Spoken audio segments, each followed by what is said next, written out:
মাখলুকাত হওয়া সত্ত্বেও অনেক ক্ষেত্রে দুনিয়ার আল্লাহর অন্য অনেক মাখলুক মানুষের চাইতে শ্রেষ্ঠ। কোন দিক থেকে? উদাহরণস্বরূপ হায়াতের দিক থেকে। একজন মানুষের চেয়ে একজন ফেরেশতার হায়াত কি বেশি না কম? অনেক বেশি। 2 নম্বর, একজন মানুষ কখনো গায়েব হতে পারে না, কিন্তু ফেরেশতা গায়েব হতে পারেন কিনা? তৃতীয়ত, মানুষের শারীরিক শক্তি থেকে অন্য অনেক প্রাণীর শারীরিক শক্তি বেশি। একটা মানুষ একটা হাতির সাথে লড়াই কিন্তু পারবে না। চতুর্থ হচ্ছে, একজন মানুষের গতির চাইতে অন্য প্রাণীর গতি বেশি। ঘোড়ার গতি বেশি না আমাদের চাইতে? শুধু তাই নয়, আপনি চোখের দৃষ্টির কথা বলুন, মানুষের চাইতে চিলের চোখের দৃষ্টি অনেক প্রখর। শ্রবণ শক্তির কথা বলুন, মানুষের চাইতে তিমির শ্রবণ শক্তি অনেক প্রখর। নাকের ঘ্রাণ শক্তি বলুন, মানুষের চাইতে এটা কুকুরের ঘ্রাণ শক্তি অনেক প্রখর। তাইলে মানুষকে যে আশরাফুল মাখলুকাত আমরা বলি, সৃষ্টির সেরা জীব, কোন দিক থেকে সৃষ্টির সেরা জীব? শারীরিক শক্তি বা শারীরিক কোনো বৈশিষ্ট্য মানুষের চাই অন্য অনেক মাখলুকের অনেক বেশি। তাইলে মানুষের গুণ বা বৈশিষ্ট্য কোনটা, যার মাধ্যমে মানুষ আশরাফুল মাখলুকাত হয়েছে, যার মাধ্যমে মানুষ দুনিয়াতে, আদম সন্তান দুনিয়াতে আল্লাহর খলিফা হয়েছে? কোন গুণের কারণে? আল্লাহ কুরআন শরীফে বলেছেন, وعلم آدم الأسماء كلها ثم عرضهم على الملائكة فقال أنبئوني بأسماء هؤلاء إن كنتم صادقين।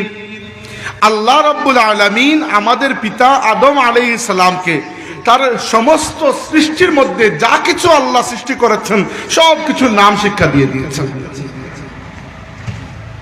মানুষের সেই শক্তি যার মাধ্যমে মানুষ দুনিয়াতে শ্রেষ্ঠ হয়েছে সেটা হচ্ছে ইলম। আল্লাহ আমাদের বাবা আদম আলাইহিস সালামকে যে অমূল্য সম্পদ দান করেছেন তার নাম হচ্ছে ইলম। ইলম যে মহা নিয়ামত, এই নিয়ামত আল্লাহ তাবারাকা ওয়া তাআলা তার পুরো মাখলুকাতের মধ্যে অন্য কাউকে সেই রকম দান করেন নাই যেভাবে আল্লাহ মানব জাতিকে দান করেছেন।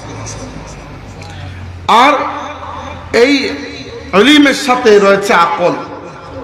আকল মানে হচ্ছে বুদ্ধি। কোনো কিছু করার জন্য যে চিন্তা ভাবনা করে কোনো একটা কাজের সিদ্ধান্ত নেওয়া, এটাকে আকল বলি আমরা। কখনো আপনার সাথে কেউ কোনো ব্যবহার করলে কিভাবে রিয়েক্ট করবেন, এটা আপনার আকলের উপর নির্ভর করে। তো মানব জাতিকে যে দুটি গুণ, বা আমি দুটি বলতে চাই না, আমি একটি বলতে চাই, ইলম এবং আকল মূলত একই মুদ্রার এপিট অপিট। ইলিমের জন্য আকলের প্রয়োজন, নইলে আপনি আলিম হয়েও আলিম হতে পারলেন না। আর আকলের জন্য কিছু মালুমাত, কিছু ইলিমের প্রয়োজন, নইলে আপনি এমনিতে শুধু আকল দৌড়াইয়া কোথায় যাবেন? কারণ পৃথিবীতে অনেক আকলওয়ালা মানুষ ছিলেন, অনেক বড় বড় চিন্তাবিদ দার্শনিক ছিলেন, যারা চিন্তা করে করে স্রষ্টার মোটামুটি একটা পরিচয় বের করতে পেরেছেন। কিন্তু যেহেতু কোনো নবীর প্রতি তারা ঈমান আনেন নাই, তার পরিপূর্ণ আল্লাহর মারফত তারা লাভ করেন নাই, তাই ইলমের একটা পর্যায়ে না পৌঁছালে শুধু আকল দিয়ে তো কিছু হবে না। তো এজন্য মানব জাতি আশরাফুল মাখলুকাত হওয়ার পেছনে সবচেয়ে বড় অবদান হচ্ছে সেই ইলমের, যে ইলম আল্লাহ রাব্বুল আলামিন আমাদের বাবা আদম আলাইহিস সালামকে দান করেছেন। এবার সেই ইলমের ব্যাপারে আল্লাহ তাবারাকা ওয়া তাআলা কুরআন শরীফে আমাদেরকে জানিয়েছেন, কুল হাল ইয়াস্তাউিল্লাযীনা ইয়ালামুনা ওয়াল্লাযীনা লা ইয়ালামুন। হে রাসূল বলুন তাদেরকে, তোমরা কি মনে করো যারা জানে এবং যারা জানে না, যাদের মধ্যে ইলম রয়েছে আর যাদের মধ্যে ইলম নাই, তারা কি এক বরাবর? কুরআনুল কারীমে আল্লাহ তাবারাকা ওয়া তাআলা বলেছেন, ওয়ামা কানাল মুমিনুনা লিয়ানফিরু কাফা। মুমিনদের উচিত নয় যে সবাই অভিযানে বের হয়ে যাবেন। একটা এলাকার মুমিন মুসলমানদের সবাইকে না ব্যবসার কাজে, না আল্লাহর রাস্তায় জিহাদের কাজে, কোনো কাজেই সবাই একসাথে বেরিয়ে যাওয়া উচিত নয়। কি জন্য? কারণ হচ্ছে ফালাউলা নাফারা মিন কুল্লি ফিরকাতিন মিনহুম তাইফা। আল্লাহ বলছেন তোমাদের প্রত্যেক দলের মধ্য থেকে একটা ছোট্ট দল কেন বের হয় না? কি জন্য বের হবে? লিয়াতাফাক্কাহু ফিদ্দীন, যেন তারা দ্বীনের ব্যাপারে গভীর ইলম অর্জন করে। ওয়ালিয়ুনজিরু কওমাহুম ইযা রাজাউ ইলাইহিম লাআল্লাহুম ইয়াহজারুন। আর যারা যুদ্ধে বেরিয়েছে আল্লাহর রাস্তায়, অথবা যারা ব্যবসা বাণিজ্যে বেরিয়েছে, অথবা একটা এলাকা থেকে অন্য মানুষ অন্য কাজে নিয়োজিত হয়েছে, এরা যখন আবার এলাকায় ফিরে আসবে, যে ছোট্ট একটা দল ইলম অর্জন করেছিল, এরা যেন বাকিদের কাছে ইলম পৌঁছে দেয়, যেন তারা আল্লাহর শাস্তির ব্যাপারে সতর্ক হয়ে যায়। অর্থাৎ আল্লাহ তাবারাকা ওয়া তাআলা স্পষ্ট নির্দেশ দিচ্ছেন প্রত্যেকটা জাতির মধ্যে কিছু মানুষকে তাদের জীবন ইলম এবং দ্বীনের গভীর ইলম অর্জন করার জন্য ওয়াকফ করতে হবে, যেন এরা বাকিদেরকে সতর্ক করতে পারে। এদেরকে আমরা কি বলি? আলিম বলি। কি বলি? আলিম বলি। আর এই আলিমদের মর্যাদা এতটুকু, রাসূলুল্লাহ সাল্লাল্লাহু আলাইহি ওয়াসাল্লাম একজন আলিমের দ্বীনের মর্যাদা বোঝাতে গিয়ে বলেছেন, নাব্বারাল্লাহু ইমরাআন সামিআ মাকালাতি ফাওয়াআহা ফাহাফিজাহা ফাবাল্লাগাহা কামা সামিআহা। যে ব্যক্তি আমাদের পক্ষ থেকে নবীর এবং নবীর সাহাবীদের কাছ থেকে বা তাদের পরবর্তী কারো কাছ থেকে নবীর কোনো ইলম শিক্ষা অর্জন করলো, সেটাকে হেফাজত করলো, আমল করলো এবং পরবর্তীদের কাছে পৌঁছে দিল, ওই ব্যক্তির চেহারাকে আল্লাহ কিয়ামতের দিন উজ্জ্বল ফর্সা করে তুলবেন। সম্মানিত হাজিরিন, এবার যদি ইলমের একটা সংজ্ঞা আমাদের সামনে আমরা দাঁড় করাতে চাই যে ইলম কি। ইলমের বহু সংজ্ঞা আছে, কিন্তু আমাদের কাছে সংজ্ঞার চাইতেও জরুরি হচ্ছে যে আমরা প্রথমে এই জিনিসটা বুঝবো যে কোন কোন ইলম অধিক জরুরি আর কোন কোন ইলম আমাদের সবার জন্য জরুরি নয়। প্রত্যেকটা মানুষের জীবনে ইলম অর্জনের একটা প্রচেষ্টা থাকে। এই প্রচেষ্টাগুলো একের জন্য এক এক রকম।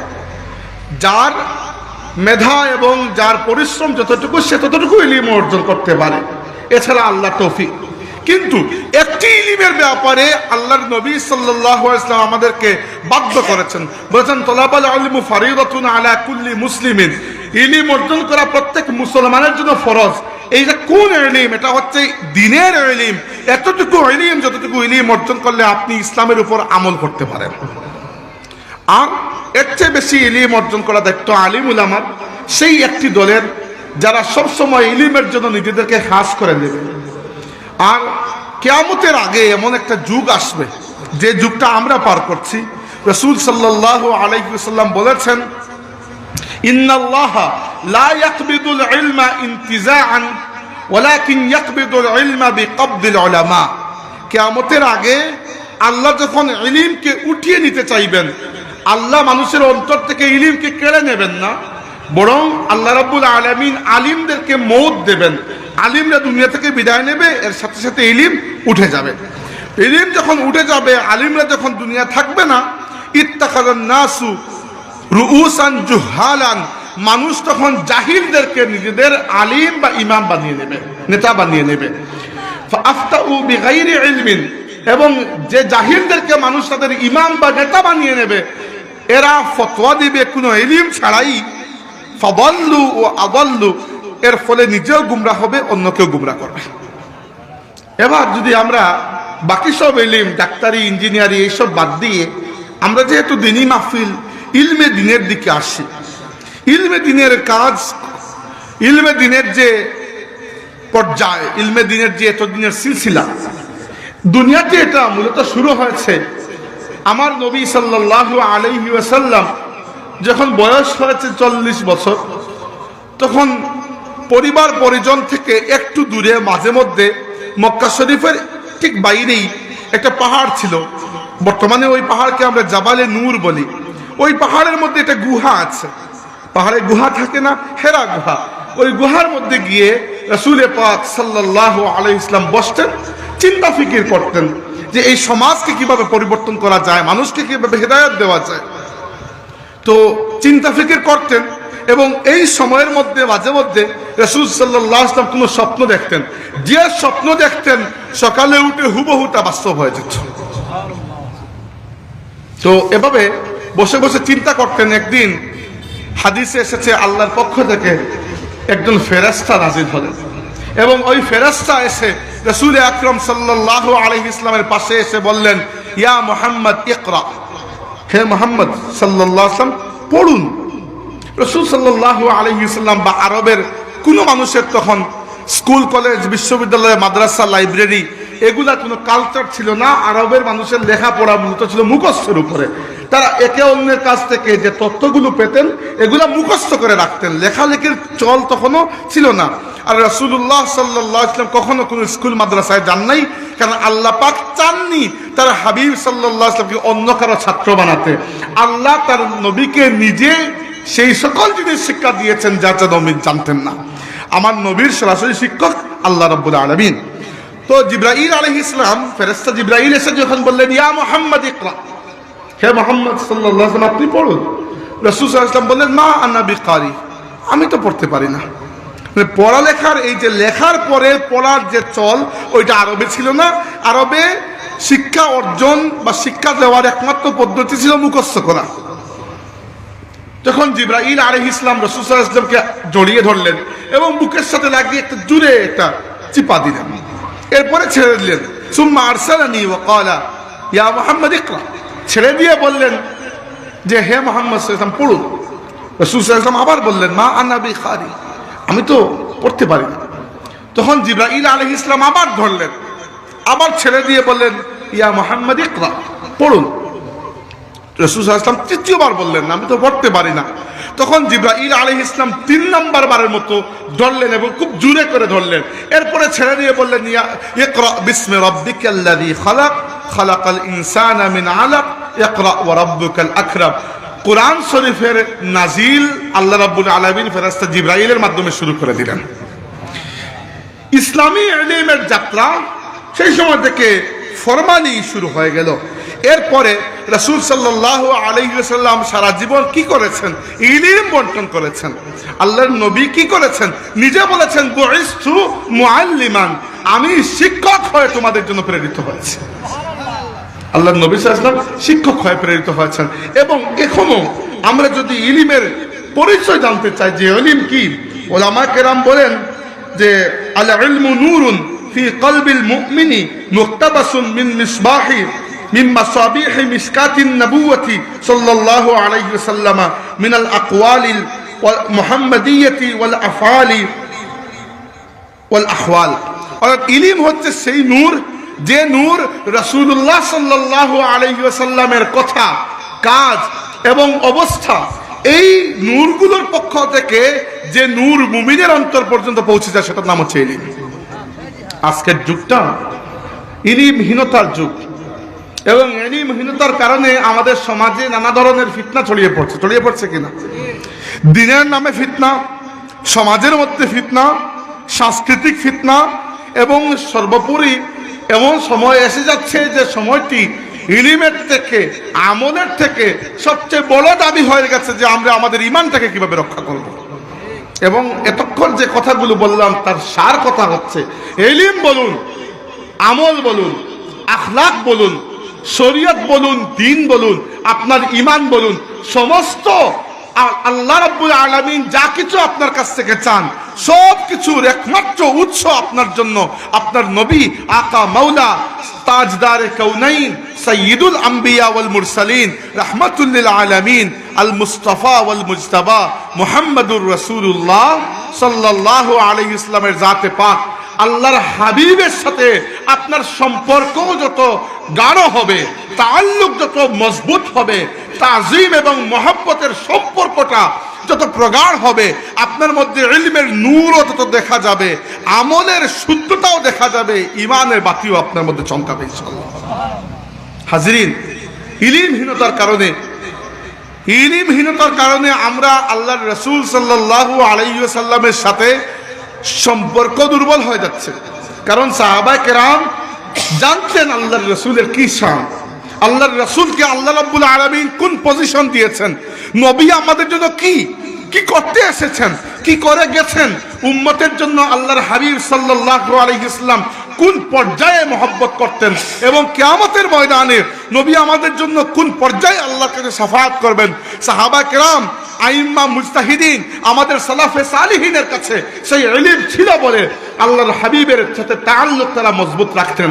আর আমাদের সমস্যা হয়ে গেছে, আমরা ইলমহীন পরিবেশের মধ্যে বড় হচ্ছি, আমাদের প্রকৃত ইলম অর্জন করতে আমরা সময় দেই না, আলিমদের সাথে তাআল্লুক কমে গেছে। এই জন্য আমাদের অন্তরের মধ্যে আল্লাহর হাবিবের তাজিব এবং মহব্বতের ঘাটতি দেখা দিয়েছে এবং সমাজে বেয়াদবি সহ নানা ধরনের ফিতনা ছেয়ে গেছে। আমরা যদি এগুলো থেকে মুক্তি চাই, আমরা আল্লাহ রাসূলের সাথে তাআল্লুক মজবুত করব, কারণ ইলমের নূরও ওখান থেকে আসে, আমলের পরিশুদ্ধিও ওখান থেকে আসে, আখলাকের সৌন্দর্য ওখান থেকে আসে, আর ইমানের বাতিটাও জ্বলে ওই নূর থেকে। রাসূল সাল্লাল্লাহু আলাইহি ওয়াসাল্লাম নিজে বলেছেন আবু বকর সিদ্দিক রাদিয়াল্লাহু আনহুর কথা, যে লাউ উজিনা ঈমানু আবু বকরিন ফি ঈমানিল আলামি লারাজাহা। আবু বকরের ঈমানকে যদি এক পাল্লায় তোলা হয়, আর নবী রাসূল ছাড়া বাকি তাম দুনিয়ার মানুষের ঈমানকে যদি এক পাল্লায় উঠানো হয়, আবু বকর সিদ্দিকের ঈমানের পাল্লা ভারী হয়ে যাবে। আমার প্রশ্ন হচ্ছে, আবু বকর রাদিয়াল্লাহু আনহুর কোনো ডিগ্রি ছিল? কোন বিশ্ববিদ্যালয় থেকে তিনি ডিগ্রি অর্জন করেছিলেন? কতটি কিতাব জীবনে পড়েছিলেন? মক্কায় কোনো লাইব্রেরি ছিল? মদিনায় কোনো লাইব্রেরি ছিল? কিছুই তো ছিল না। তাহলে এত বড় ইলম যে তিনি অর্জন করলেন, এত বড় ঈমান যে তিনি অর্জন করলেন, কিভাবে করেছেন? আল্লাহর রাসূলের সহবতে করেছেন। ওই নূরের সামনে যারা উপবিষ্ট হয়েছেন, ওই নূরের তাজাল্লিতে আল্লাহ তাদের অন্তরেও ঈমানের নূর পয়দা করে দিয়েছেন। আবু বকর সিদ্দিক রাদিয়াল্লাহু আনহু হিজরতের রাতে রাসূলুল্লাহ সাল্লাল্লাহু আলাইহি ওয়াসাল্লাম এবং আবু বকর সিদ্দিক রাদিয়াল্লাহু আনহু বের হয়েছেন। আবু বকর রাদিয়াল্লাহু আনহু একবার আল্লাহর রাসূলের সামনে যান, একবার পেছনে, একবার ডানে যান, একবার বামে। রাসূল সাল্লাল্লাহু আলাইহি ওয়াসাল্লাম জিজ্ঞেস করলেন, আবু বকর কি করছো? আবু বকর রাদিয়াল্লাহু আনহু বললেন, ইয়া রাসূলুল্লাহ, আমার যখন মনে হয় শত্রু সামন দিক থেকে আপনার উপর আক্রমণ করতে পারে, আমি সামনে চলে যাই। যখন মনে হয় পেছন দিক থেকে আক্রমণ করতে পারে, আমি পেছনে চলে যাই। যখন মনে হয় না পার্শ্ব থেকে আক্রমণ করবে, ডানে বামে, আমি দিকে চলে যাই। কারণ আমি তো একা মানুষ, আর একা মানুষ হিসাবে ইয়া রাসূলুল্লাহ, আমি চাই চতুর্দিক থেকে যেন আপনাকে প্রোটেকশন দিতে পারি। রাসূল সাল্লাল্লাহু আলাইহি ওয়াসাল্লাম বললেন, আবু বকর, মা যন্নুকা বিইসনাইনি আল্লাহু সালিসুহুমা। সেই দুজনের ব্যাপারে, মানে আমার এবং তোমার, এই দুজনের ব্যাপারে তোমার কি ধারণা, যাদের সাথে তৃতীয় জন সবসময় আল্লাহ তাবারাকা ওয়া তাআলা হাজির আছেন? এইটা হচ্ছে আল্লাহর নবী আবু বকরকে তরবিয়ত দিচ্ছেন। এরপরে গারে সৌর গুহার মধ্যে 3 দিন 3 রাত পর্যন্ত শুধুমাত্র রাসূলুল্লাহ সাল্লাল্লাহু আলাইহি ওয়াসাল্লাম আর আবু বকর সিদ্দিক রাদিয়াল্লাহু আনহু উপস্থিত ছিলেন। একসময় তো মক্কার মুশরিকরা আল্লাহর রাসূল এবং আবু বকর রাদিয়াল্লাহু আনহুকে হত্যা করার উদ্দেশ্যে খুঁজতে খুঁজতে এসে ওই গুহার মুখ পর্যন্ত চলে এসেছে। আবু বকর রাদিয়াল্লাহু আনহু পেরেশান হয়ে গেলেন, ইয়া রাসূলুল্লাহ, এরা যদি নিজের পায়ের দিকে তাকায়, নিচে আমাদের মাথা দেখতে পাবে। আবু বকর রাদিয়াল্লাহু আনহু নিজের জন্য ভয় করছিলেন না, চিন্তিত হচ্ছিলেন আল্লাহর রাসূলের কথা চিন্তা করে। রাসূল সাল্লাল্লাহু আলাইহি ওয়াসাল্লাম বললেন, আবু বকর, লা তাহজান, ইন্নাল্লাহা মা'ানা, ভয় পেও না, আল্লাহ আমাদের সাথে আছেন। আমাকে বলুন, এই তরবিয়তের পরে আর কোন ইলমের প্রয়োজন আছে? সাহাবায়ে কেরামের ইলমগুলো এরকমই ছিল।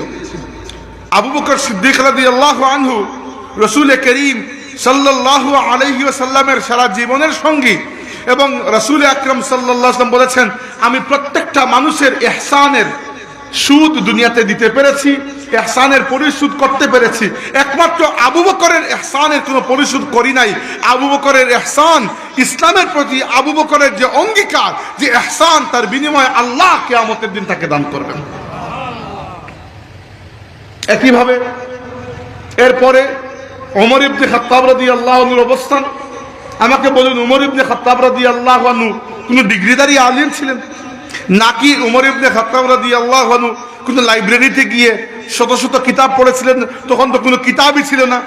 সাহাবায়ে কেরাম কুরআন শরীফ লিখতেন, নবীর হাদিসটাও সবাই লিখতেন না, 2-3 জন নবীর কথাগুলো লিখতেন, বাকিরা মুখস্থ করতেন। কিন্তু যেহেতু কোরআন শরীফ আল্লাহর কালাম, তাই নবীর আদেশে কোরআন শরীফ লিখতেন, এবং লেখার জন্য কোনো কাগজ ছিল না। উটের পেছনের ওই হাড়ের মধ্যে লিখতেন, মাঝে মধ্যে কখনো চামড়ার মধ্যে, কখনো আবার গাছের ছালের মধ্যে, কখনো আবার মসৃণ পাথরের মধ্যে। এইভাবে লিখে রেখে কোরআন শরীফকে সাহাবায়ে কেরাম জমা রেখেছেন। কিন্তু ওমর ইবনে খাত্তাব রাদিয়াল্লাহু আনহু যিনি ফতোয়া দিলে সাহাবায়ে কেরাম সেই ফতোয়া শুনতেও বাধ্য ছিলেন, আর যিনি কথা বললে অর্ধেক দুনিয়া তার কথা মানতেও বাধ্য ছিল। অর্ধেক দুনিয়ার খলিফা উমর ইবনে খাত্তাব রাদিয়াল্লাহু আনহু, কিসে তার মধ্যে সেই ইলম, সেই ঈমান, সেই আমল, সেই আখলাকের নূর পয়দা হলো? আমাকে বলুন, উমর ইবনে খাত্তাব রাদিয়াল্লাহু আনহু রাসূল সাল্লাল্লাহু আলাইহি ওয়াসাল্লামকে হত্যা করার জন্য ঘর থেকে বেরিয়েছেন তরবারি হাতে নিয়ে, আর কোরআন শরীফের আওয়াজ তার তরবারির মুখ রাসূল সাল্লাল্লাহু আলাইহি ওয়াসাল্লাম এবং মুসলমানদের দিক থেকে ফিরিয়ে কাফিরদের গর্দানের দিকে করে দিয়েছে। এবং ওমর রাদিয়াল্লাহু আনহু ইসলাম কবুল করার পরে রাসূল সাল্লাল্লাহু আলাইহি ওয়াসাল্লামকে জিজ্ঞাসা করেছেন, ইয়া রাসূলুল্লাহ, আপনি কি সত্যি আল্লাহর রাসূল নন? রাসূল সাল্লাল্লাহু আলাইহি ওয়াসাল্লাম বলেছেন, হ্যাঁ, আমি আল্লাহর রাসূল। তিনি বলেছেন, ইয়া রাসূলুল্লাহ, ইসলাম কি সত্যই আল্লাহর দ্বীন নয়? রাসূল সাল্লাল্লাহু আলাইহি ওয়াসাল্লাম বলেছেন, হ্যাঁ, ইসলাম সত্য আল্লাহর দ্বীন। তিনি বলেছেন, তাইলে আমরা ঘরে লুকিয়ে কেন নামাজ পড়বো? আজ থেকে আমরা চলে যাব কাবা শরীফের পাশে, ওইখানে গিয়ে নামাজ আদায় করবো, আর দেখি কার ব্যাপারে ক্ষমতা আছে আমাদেরকে আটকায়। প্রথমবার কাফিররা বুঝতে পেরেছিল যে মুহাম্মদ সাল্লাল্লাহু আলাইহি ওয়াসাল্লামের হাতে শক্তি চলে এসেছে। কারণ রাসূল সাল্লাল্লাহু আলাইহি ওয়াসাল্লাম আরবের দুইজন মানুষের ব্যাপারে আল্লাহর কাছে দোয়া করেছিলেন। মক্কার দুইজন মানুষ যারা সামাজিক রাজনৈতিকভাবে খুবই বুদ্ধিমান এবং খুব প্রভাবশালী, নেতৃত্বের যোগ্যতা সম্পন্ন। একজনের নাম আমর ইবনে হিশাম, যাকে আমরা আবু জাহেল নামে চিনি। আরেকজন হচ্ছেন ওমর ইবনে খাত্তাব রাদিয়াল্লাহু আনহু। রাসূল সাল্লাল্লাহু আলাইহি ওয়াসাল্লাম দোয়া করেছেন, আল্লাহ, আমর ইবনে হিশাম অথবা ওমর ইবনে খাত্তাব থেকে দুইজনের মধ্যে থেকে একজনকে আমাকে তুমি দিয়ে দাও। কারণ কি? কারণ এরা মুনাফিক ছিলেন না। তারা যেটা বিশ্বাস করতেন সত্যি বিশ্বাস করতেন। একসময় মূর্তির উপর বিশ্বাস করতেন, যখন করতেন পাকাপুক্ত করতেন। এই জন্য আল্লাহ নবী বুঝতে পেরেছেন এরা যখন ইসলাম কবুল করবেন তখন পাকাপুক্ত মুমিন হবেন। এই জন্য আল্লাহ রাসূল দোয়া করেছেন, আল্লাহ, আমর ইবনে হিশাম অথবা উমর ইবনে খাত্তাব থেকে যে কোনো একজনের মাধ্যমে তুমি ইসলামকে সাহায্য করো। আমর ইবনে হিশামের ব্যাপারে ওই দোয়া কবুল হয় নাই, তাই সে আবু জাহেল রয়ে গেছে। আর উমর ইবনে খাত্তাবের ব্যাপারে ওই দোয়া কবুল হয়েছিল, তাই তিনি আমিরুল মুমিনিন হয়ে গেছেন।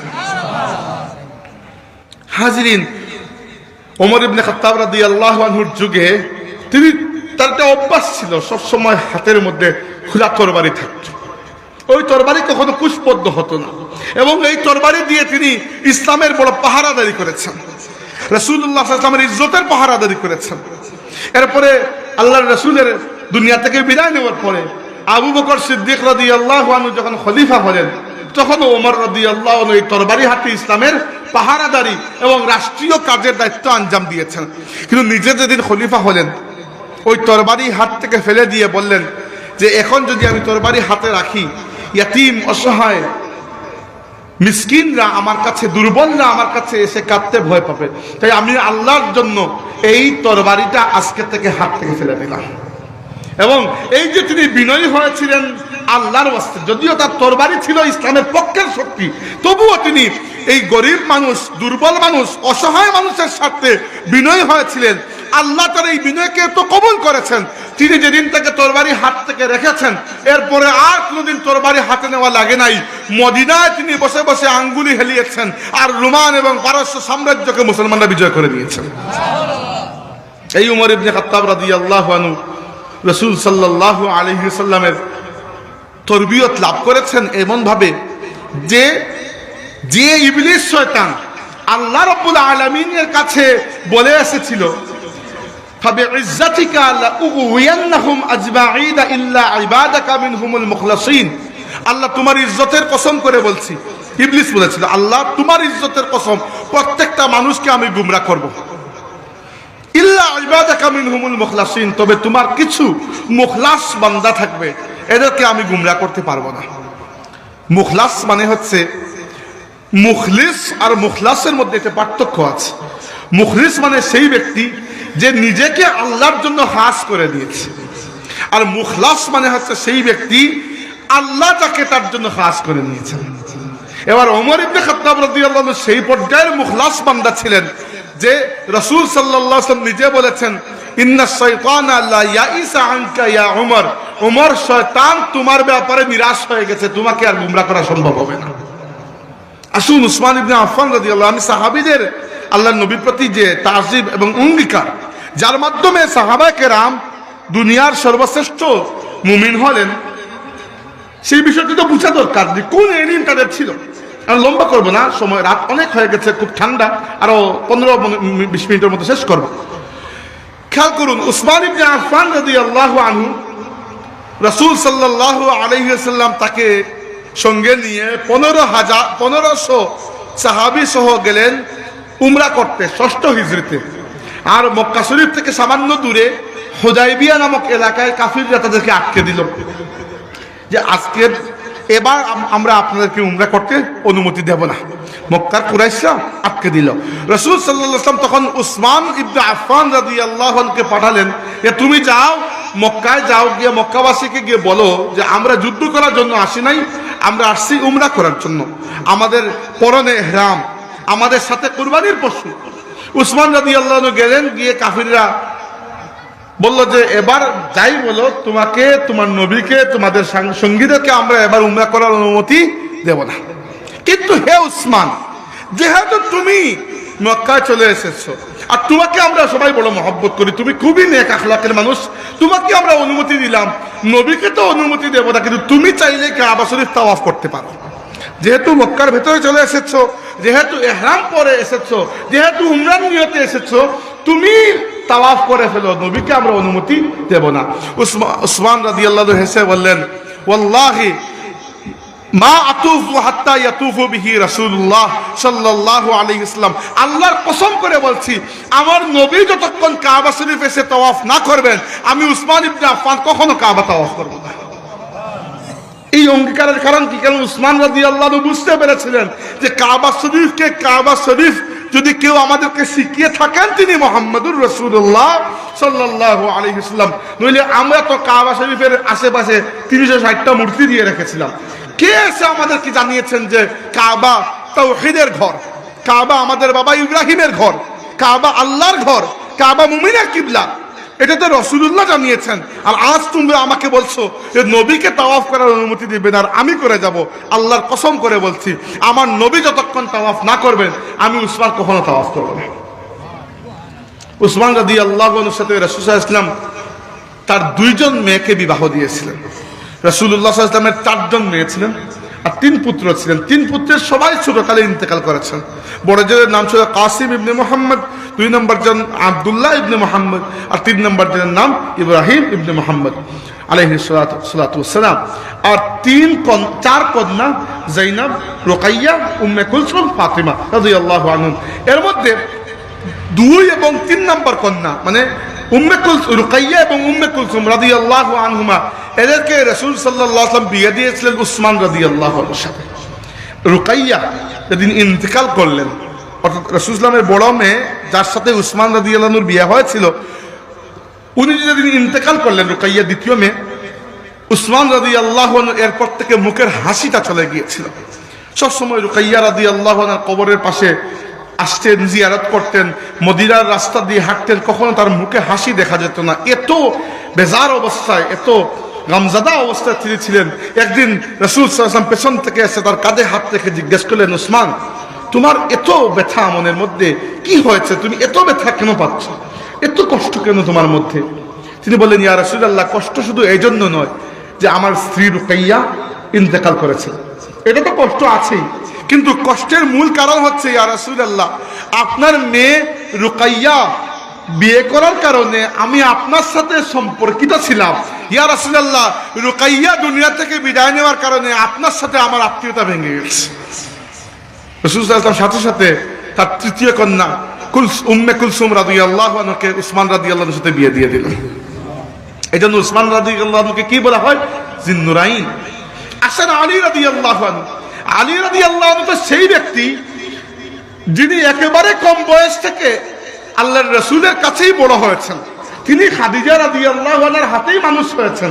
কারণ আবু তালিব, আলী রাদিয়াল্লাহু আনহুর বাবা, অনেক নেক মানুষ, যদিও তিনি ইসলাম কবুল করেন নাই, কিন্তু ইসলামের জন্য তার খেদমত, তার ইহসান, আল্লাহর নবীর প্রতি তার যে ভালোবাসা, সেটার কোনো কমতি নাই। সামাজিকভাবে তিনি অত্যন্ত ভালো মানুষ ছিলেন। যদিও ইসলাম কবুল করার তৌফিক তার হয় নাই, কিন্তু তাকে অন্য কাফিরের মতো আমরা মনে করি না, কারণ আল্লাহর নবীর সাথে তার সম্পর্ক এবং রাসূল সাল্লাল্লাহু আলাইহি ওয়াসাল্লামের প্রতি তার মহব্বতের কোনো সীমা ছিল না। আবু তালিব অত্যন্ত বড় একটি পরিবার ছিল তার, এবং 4জন পুত্র ছিলেন, কন্যা সন্তানও ছিলেন। যেহেতু তিনি নিজে রাসূল সাল্লাল্লাহু আলাইহি ওয়াসাল্লামকে লালন পালন করেছেন, তাই রাসূল সাল্লাল্লাহু আলাইহি ওয়াসাল্লাম যখন খাদিজা রাদিয়াল্লাহু আনহাকে বিয়ে করলেন, তখন আবু তালিবকে বললেন যে চাচা আপনার একজন পুত্র আমার কাছে দিয়ে দিন, আমি তাকে লালন পালন করে মানুষ করব। আবু তালিব তার ছোট্ট ছোট পুত্র আলী রাদিয়াল্লাহু আনহুকে দিয়ে দিলেন রাসূল সাল্লাল্লাহু আলাইহি ওয়াসাল্লাম এবং খাদিজা রাদিয়াল্লাহু আনহার ঘরে। তো এই রাসূল সাল্লাল্লাহু আলাইহি সাল্লাম এবং আমাদের মা খাদিজা রাদিয়াল্লাহু আনহার তত্ত্বাবধানে আলী রাদিয়াল্লাহু আনহু লালিত পালিত হয়ে মানুষ হয়েছে। রাসূল সাল্লাল্লাহু আলাইহি ওয়াসাল্লাম যখন ইসলামের দাওয়াত শুরু করেছেন, তখন আল্লাহ রাব্বুল আলামিন ওহী নাযিল করলেন, ওয়া আনজির আশিরাতাকাল আকরাবিন। হে নবী, প্রথমে আপনার নিজের আশেপাশের মানুষ যারা, ওদেরকে ইসলামের দাওয়াত দিন। রাসূল সাল্লাল্লাহু আলাইহি ওয়াসাল্লাম একটা দাওয়াতের আয়োজন করলেন এবং নিজের বনু হাশিম খানদানের সবাইকে দাওয়াতে শরীক হতে আহ্বান করলেন। সবাই খেতে আসলো, পুরো খানদান, আবু লাহাব সহ, মানে আল্লাহর নবীর চাচা তো আবু লাহাব, তো আবু লাহাব সহ সবাই খেতে আসলো। সবাই খেয়ে এমন গল্প শুরু করলো, রাসূল সাল্লাল্লাহু আলাইহি ওয়াসাল্লাম যে কারণে ডেকেছিলেন ইসলামের কথা বলবেন ওইটা বলার সুযোগ পেলেন না। সপ্তাহখানিক পরে আবার দাওয়াতের আয়োজন করলেন, আবার সবাই আসলো। খাবার শেষ করে রাসূল সাল্লাল্লাহু আলাইহি ওয়াসাল্লাম বললেন যে আমি আপনাদেরকে ডেকেছি এটা কথা জানানোর জন্য, এবং এই বলে তাদের কাছে ইসলামের দাওয়াত পৌঁছে দিলেন এবং নিজেকে নবী বলে তাদের সামনে উপস্থাপন করলেন। এবার চিন্তা করে দেখুন, আপনি একটা জায়গায় কথা বলছেন, একটা প্রশ্ন করেছেন, একটা দাবি করেছেন, সামনে মানুষ 20-50 জন বসা, কেউ আপনার জবাব দেয় নাই। কত বড় অপমান এটা! আল্লাহর রাসূল সাল্লাল্লাহু আলাইহি ওয়াসাল্লাম পুরো পরিবারের সামনে, পুরো খানদানের সামনে ইসলামের দাওয়াত দিয়েছেন, একটা মানুষ কোনো জবাব দেয় নাই, ইসলাম কবুল করে নাই। শুধুমাত্র 8 কিংবা 9 বছর বয়সী এক বাচ্চা উঠে দাঁড়িয়েছেন, দাঁড়িয়ে বলেছেন, আমার নাম হচ্ছে আলী, বাবার নাম আবু তালিব, আমি এই খানদানের সবার চাইতে বয়সে ছোট, আমার শরীরে শক্তি সবচেয়ে কম এবং আমার চোখের মধ্যে একটা সমস্যা আছে।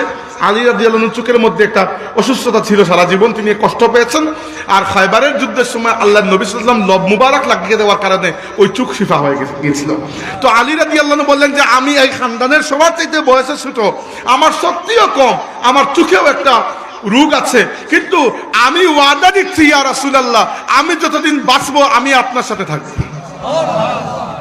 কাফিররা টিটকারি মারলো, পুরো খানদানের সবাই, ইসলাম কবুল করে নাই তখন, টিটকারি মারলো যে তিনি একা চলে গেছেন দুনিয়া বিজয় করতে, আর সাথে কে? মাত্র একজন ছোট্ট একটা বাচ্চা আলী রাদিয়াল্লাহু আনহু। কিন্তু আল্লাহ তাবারাকা ওয়া তাআলা এত কবুল করেছিলেন।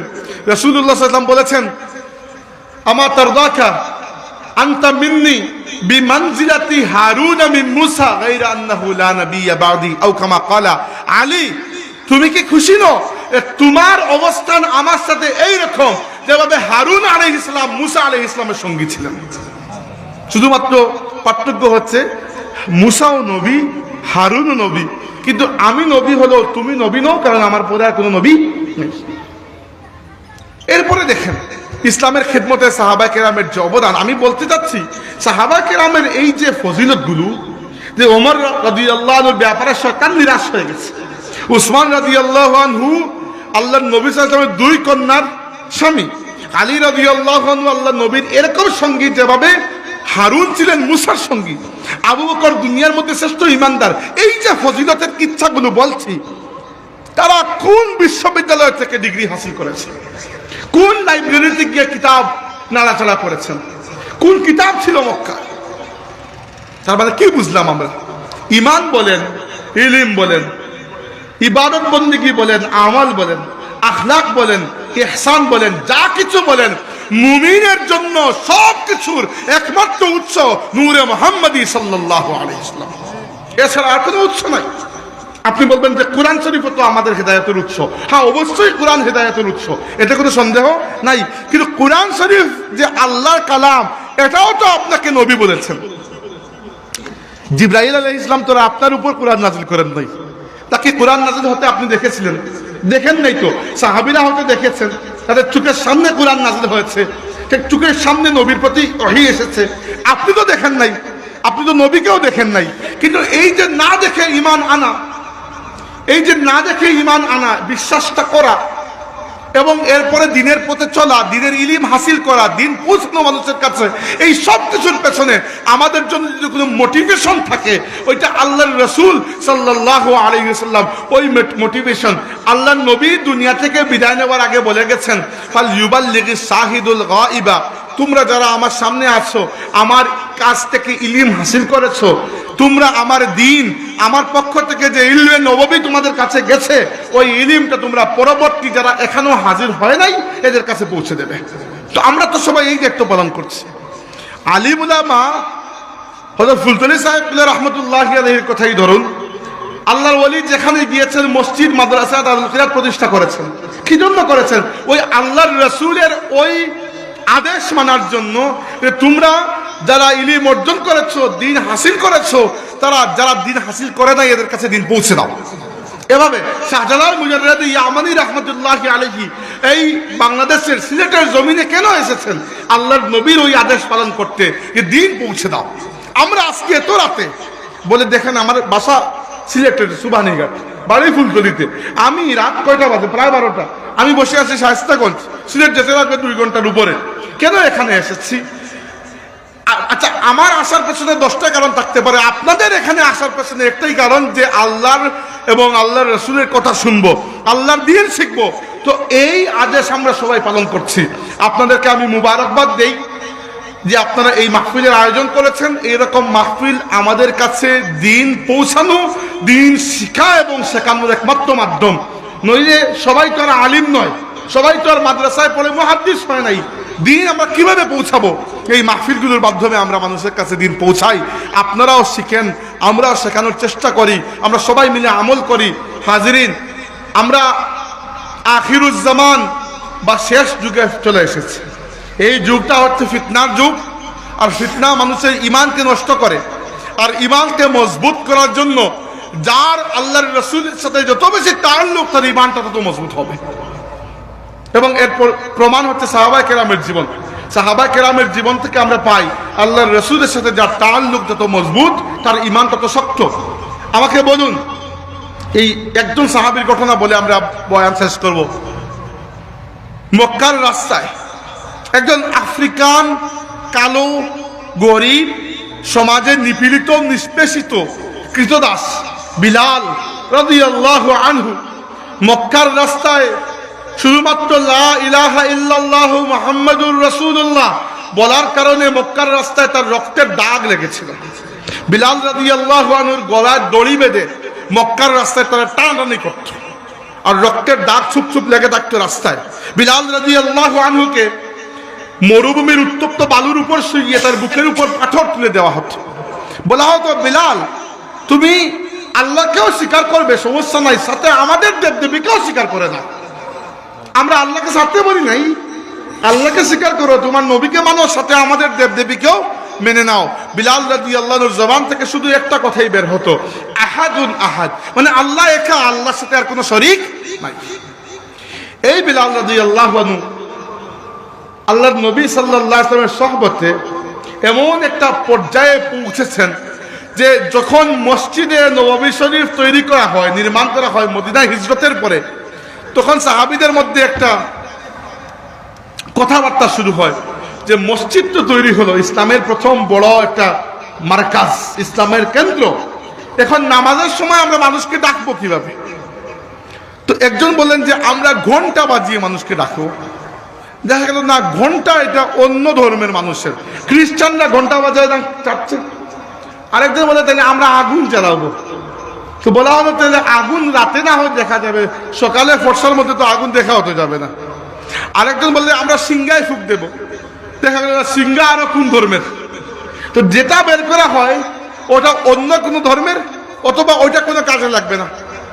সবাই চলে গেল। রাত্রে 2জন সাহাবী স্বপ্নে দেখলেন যে আল্লাহ তাবারাকা ওয়া তাআলার পক্ষ থেকে তাদেরকে আজানের বাণীগুলো শিখিয়ে দেওয়া হচ্ছে। সকালে এসে তারা যখন বললেন, এবং তারা নিজের মনের মধ্যে একটা ইচ্ছা পোষণ করলেন যে যদি রাসূল সাল্লাল্লাহু আলাইহি ওয়াসাল্লাম এই পদ্ধতিতে আজান বা নামাজের জন্য ডাকাডাকি করাকে কবুল করে নেন, তাহলে আমি যেন আল্লাহর নবীর প্রথম মুয়াজ্জিন, ইসলামের প্রথম মুয়াজ্জিন হতে পারি। এইটা খায়েশ সবার মধ্যেই ছিল, এবং এটা থাকা কোনো অপরাধ নয়, ভালো কাজের ইচ্ছে তো থাকবেই।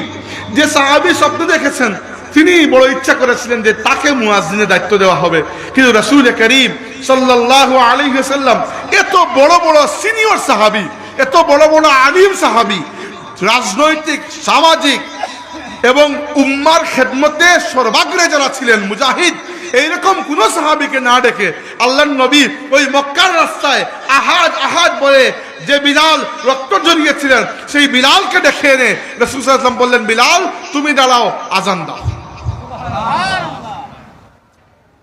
এরপর থেকে শুধু নামাজের জন্য নয়, এমনকি যখন রাসূল সাল্লাল্লাহু আলাইহি ওয়াসাল্লামের মন কোনো কারণে কষ্ট পেত, মন খারাপ হতো, কষ্ট পেতেন, বলতেন আরিহনা বিকা ইয়া বিলাল, বিলাল আমার মনটা খুব কষ্ট, আমাদের মনকে তুমি ভালো করে দাও।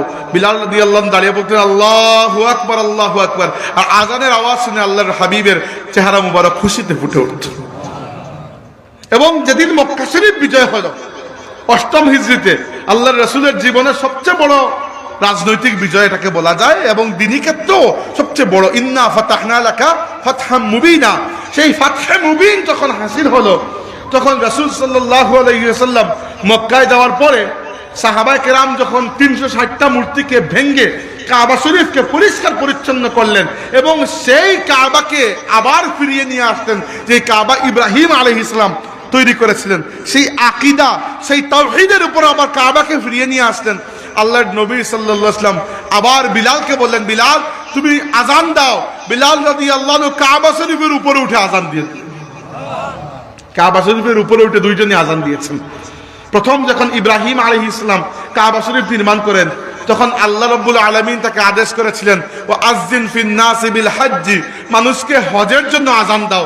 তিনি কাবার উপরে উঠে আজান দিয়েছিলেন। আর 8ম হিজরিতে আমার নবীর সাহাবী, সেই এক সময়কার আফ্রিকান কালো কৃতদাস, যিনি আমার নবীর ইশক মহব্বতে, যার ইমানের নূরে অন্তরটা পরিপূর্ণ ছিল, সেই বিলাল রাদিয়াল্লাহু আনহুকে কাবা শরীফের উপরে উঠিয়ে আমার নবী দেখিয়ে দিয়েছেন যে আল্লাহ রাব্বুল আলামিনের কাছে কার রং কোনটা, কার জাতি কোনটা, কার জাত কোনটা, কার সময়, কার এলাকা কোনটা, এইগুলা কোনো দাম নাই। আল্লাহর কাছে তার দাম বেশি, যার অন্তরটা সবচেয়ে বেশি তাকওয়ায় পরিপূর্ণ। বিলাল রাদিয়াল্লাহু আনহু ইসলামের প্রথম মুয়াজ্জিন হয়েছেন। এরপরে দেখেন আপনারা সাহাবা কিরামের মধ্যে আল্লাহর রাসূলের বাগানের মধ্যে এক একজন এক এক ধরনের ফুল ছিলেন। খালিদ ইবনে ওয়ালিদ রাদিয়াল্লাহু আনহু ইসলামের খেদমত করেছেন তরবারি হাতে। তার তরবারিকে রোমান পারস্য সাম্রাজ্যের সবাই ভয় পেত। আবার এমন একজন সাহাবী ছিলেন যিনি মোটেও ভালো যুদ্ধ করতে পারতেন না, কিন্তু তার ভয়েও কাফিররা কাঁপত। তিনি হচ্ছেন হাসান ইবনে সাবিত রাদিয়াল্লাহু আনহু। তিনি কাফিরদেরকে কবিতার ভাষায় জবাব দিতেন। যারাই ইসলামের বিরুদ্ধে, আল্লাহর রাসূলের বিরুদ্ধে কোনো কবিতা রচনা করত, আল্লাহর রাসূলের মসজিদে হাসান রাদিয়াল্লাহু আনহুর জন্য আলাদা মিম্বর ছিল। ওই মিম্বরের উপর দাঁড়িয়ে আল্লাহ নবী বলতেন, হাসান তুমি দাঁড়াও এবং আমাদের পক্ষ থেকে জবাব দাও। হাসানের জবাব শুনে কাফিররা থরথর করে কাঁপত। এই ইলম তারা কোন জায়গা থেকে অর্জন করেছেন? এই সব কিছুর, এই তাদের ইলম, তাদের আমল, তাদের ইখলাস, তাদের আখলাকের সৌন্দর্য, তাদের ঈমান, সবকিছুর পেছনে একটাই সোর্স, সেটা হচ্ছে নূরে মুহাম্মদী সাল্লাল্লাহু আলাইহি সাল্লাম। আমরা বক্তব্য শেষ করার আগে কথাগুলোকে সাম আপ করতে চাই। আজকের যুগটা, আমি যে আয়াত তিলাওয়াত করেছিলাম যে আল্লাহ বলেছেন সবাই সব কাজে যেন বের না হয়, একটা সমাজের কিছু মানুষ যেন নিজেদের জীবনকে ওয়াকফ করে দেয় ইলম হাসিলের জন্য, যেন এরা বাকিদেরকে ইলম শেখাতে পারে। কারণ কিছু মানুষ লাগবে ব্যবসা করার জন্য, কিছু মানুষ লাগবে ডাক্তার, কিছু মানুষ লাগবে প্রকৌশলী, কিছু মানুষ লাগবে আইনজীবী, কিছু মানুষ লাগবে আবার ফিজিক্যাল লেবার, দিনমজুর। তো এরা অন্য যে কাজ করুক, দিন শিখতে তো এরা তো বাধ্য। এদেরকে কে দিন শিখাবে? আল্লাহ নিজে বলছেন প্রত্যেক জাতির মধ্যে কিছু মানুষ বের হবে যারা ইলমের জন্য নিজেদের জীবনকে ওয়াকফ করে দেবে। এরা হচ্ছে আলিম। আর এই ইলম সে ব্যক্তি অর্জন করতে পারবে যার অন্তরের মধ্যে আল্লাহর হাবিবের ইলমের নূর পৌঁছে গেছে। নইলে কিতাব পড়ে যদি শুধুমাত্র আলিম হওয়া যেত, সাহাবা কেরামের পক্ষে তো আলিম হওয়া সম্ভব ছিল না, কারণ মক্কায় কোনো কিতাবই ছিল না। তাই ইলম বলেন আর ঈমান বলেন, সবকিছুর একমাত্র সোর্স রাসূলুল্লাহ সাল্লাল্লাহু আলাইহি ওয়াসাল্লামের জাতে পাক। এবং আমাদের উচিত হচ্ছে আল্লাহর হাবিবের সাথে তাআল্লুক, সম্পর্ক মজবুত করা। সম্মানিত হাজিরিন, হযরত ফুলতলি সাহেব কিবলা রাহমাতুল্লাহি আলাইহি জীবনের খেদমতগুলোর মধ্যে একটা বড় খেদমত হচ্ছে আল্লাহর বান্দাদের অন্তরের মধ্যে তিনি আল্লাহর হাবিবের তাজিম ও মহব্বতের এমন বাতি জ্বালিয়ে গেছেন যে বাতি কখনো কোনো বাতিল ফিরকার হাতে নিবে না ইনশাআল্লাহ। এটাই আহলে সুন্নাত ওয়াল জামাতের পরিচয়। আহলে সুন্নাত কারা? যারা আল্লাহর রাসূলের সুন্নাতকে অনুসরণ করে, নইলে আল্লাহকে সব বাতিল ফিরকা মানে, এমনকি কোরআনকেও সব বাতিল ফিরকা মানে। কিন্তু তারা কোরআনের সাথে আল্লাহর হাবিব সাল্লাল্লাহু আলাইহি ওয়াসাল্লামের যে অথরিটি রয়েছে সেটাকে কম বেশি করে ফেলে। এজন্য কোরআনকে বাহ্যিকভাবে মানলেও অর্থ বা তাফসীর বা ব্যাখ্যা করার ক্ষেত্রে তারা বিকৃত করে ফেলে। কারণ কোরআনের সর্বশ্রেষ্ঠ ব্যাখ্যা তো আল্লাহর নবী নিজেই দিয়েছেন। তাই আহলে সুন্নাত হচ্ছে তারা যারা রাসূলুল্লাহ সাল্লাল্লাহু আলাইহি ওয়াসাল্লামের সুন্নাত, রাসূল সাল্লাল্লাহু আলাইহি ওয়াসাল্লামের নিজস্ব জীবনধারার আল্লাহর নবী যে ইলম রেখে গেছেন সেই ইলমের ভিত্তিতে পথ চলে। আর জামাত হচ্ছে আহলে সুন্নাত ওয়াল জামাত। জামাত মানে হচ্ছে সাহাবায়ে কেরামের জামাত। যারা সাহাবায়ে কেরামের আকীদা বিশ্বাসের উপরে আছে তারা হচ্ছে আহলে সুন্নাত ওয়াল জামাত। আমরা আহলে সুন্নাত ওয়াল জামাত, তাই তো? আমরা আহলে সুন্নাত ওয়াল জামাত। এটি বলতে লজ্জা করবেন না, এটি ফুলতুলি সাহেব তার ঘরে বসে বানান নাই। সাহাবায়ে কেরামের যুগ থেকে যখন বাতিল ফিরকাগুলো নিজেদেরকে মুসলমান পরিচয় দিতে শুরু, এই দুইটা ক্যাটাগরি হয়ে গেল। আহলে বিদআত কারা? যেমন খারেজি সম্প্রদায়, শিয়া সম্প্রদায়, মুতাজিলা সম্প্রদায়, এইরকম যে সম্প্রদায়, যুগে যুগে এরকম সম্প্রদায় এসেছে। এক সময় খারেজিরা এসেছিল, সময় সময় এমনও ফিরকা দুনিয়াতে এসেছে যারা রাসূল সাল্লাল্লাহু আলাইহি ওয়াসাল্লামকে শেষ নবী মানতে চায় নাই। এরা কাফির হয়ে গেছে। এদের নাম হচ্ছে কাদিয়ানি ফিরকা। এরা সম্পূর্ণ কাফির, এদের সাথে ইসলামের কোনো সম্পর্ক নাই। এছাড়া এমন মানুষ আছে যারা ইসলামের ভিতরেই আছে, থেকেও সাহাবায়ে কেরামের ইজ্জত আজমত তাদের মধ্যে পাওয়া যায় না, বরং সাহাবায়ে কেরামকে নিয়ে সমালোচনা করে, নিন্দা মন্দ করে। আছে কিনা?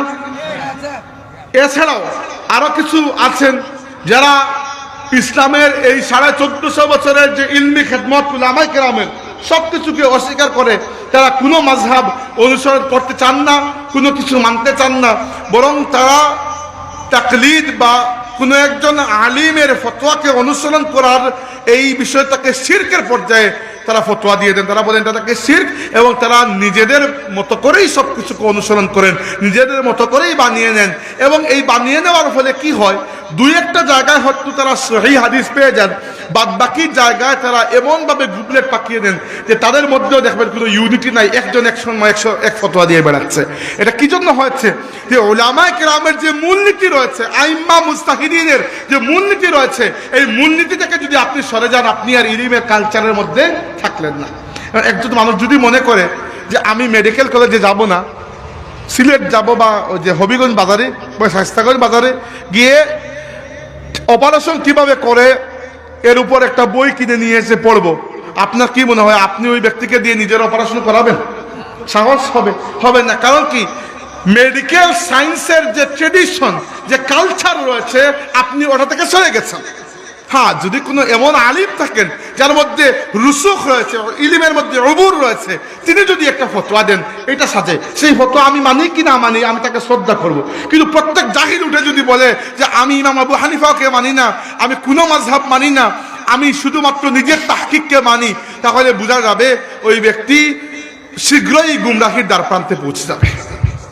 এছাড়া আজকের যুগে আরো ফিতনা শুরু হয়েছে, যেমন আহলে কোরআন নামক একদল ফিতনা বের হয়েছে, যারা বলে যে শুধু কোরআনকে মানি, আল্লাহর নবীর হাদিস এবং সুন্নাতকে মানি না। নাউজুবিল্লাহ।